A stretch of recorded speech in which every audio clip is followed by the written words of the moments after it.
এসো এসো এদিকে এসো। নাও, তোমার কি কি সমস্যা বলো তো দেখি। বিক্রম বিক্রম, তোমার গার্লফ্রেন্ড নিয়ে কি কি অভিযোগ আছে আমাকে বলো, আমি একটু লিখে নিই। বলো। অভিযোগ? হ্যাঁ তাহলে লিখুন। হ্যাঁ বলো। Point number 1, right. লোভী। এটাই হচ্ছে সবচেয়ে বড় সমস্যা। শ্রুতি হলো লোভী। হেই বিক্রম, তুমি মানে এরকম ভাবে কেন বলছো? ওই যে বড় লোকের লাচ্ছায় বেটা, ওই লোকটার মুখ থেকে এই কথাটা শোনেননি? বিক্রম, সেটা তো শ্রুতির দাদা বলেছে, শ্রুতি তো আর বলেনি। আমার সম্পর্কে ওদের এটাই ধারণা। যতদিন ও আমার সাথে ছিল ততদিন শুধু আমার থেকে দামি দামি গিফট নিয়ে গেছে।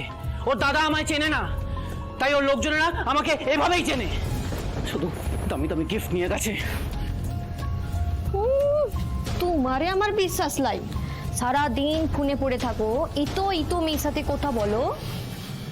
দেখো নন্দু, প্লিজ, এই মুহূর্তে আমি ইয়ার্কি করার মুডে নেই। কিন্তু আচ্ছা বিক্রম, আমার একটা কথা বলো, যে এই সমস্যাটা যে হচ্ছে সেটা তুমি বুঝলে কি করে?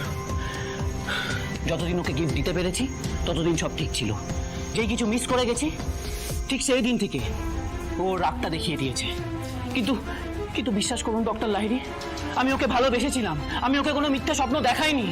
ইনফ্যাক্ট আমিও তো স্বপ্ন দেখেছি ওকে নিয়ে। ডক্টর বিক্রম নিজেও কষ্ট পেয়েছে, নাহলে এই মানুষটাকে আমি এইভাবে কখনো রাখতে তো দেখিনি। আমি ওকে প্রমিসও করেছিলাম যে আমি ওর সাথে থাকবো, ইনফ্যাক্ট থেকেওছি।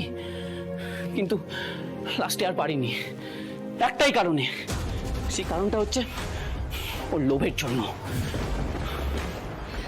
তাহলে এখন যেটা হচ্ছে সেটা কি? অপরচুনিটি মিস করে গেছে না, সেই জন্য ভয় নাটক করছে। নাটক? হ্যাঁ, আমাকে ফিরে পাওয়ার জন্য এই নাটকগুলো করছে। না, অবশ্য দেখো বিক্রম যা বললো, মানে শ্রুতিকে দেখে কিন্তু লাগছিল, মানে ও কিন্তু খুব ডেসপারেটও ছিল। মানে বিক্রমকে ফিরে পাওয়ার একটা শেষ চেষ্টা, মরিয়া হয়ে উঠেছিল মেয়েটা।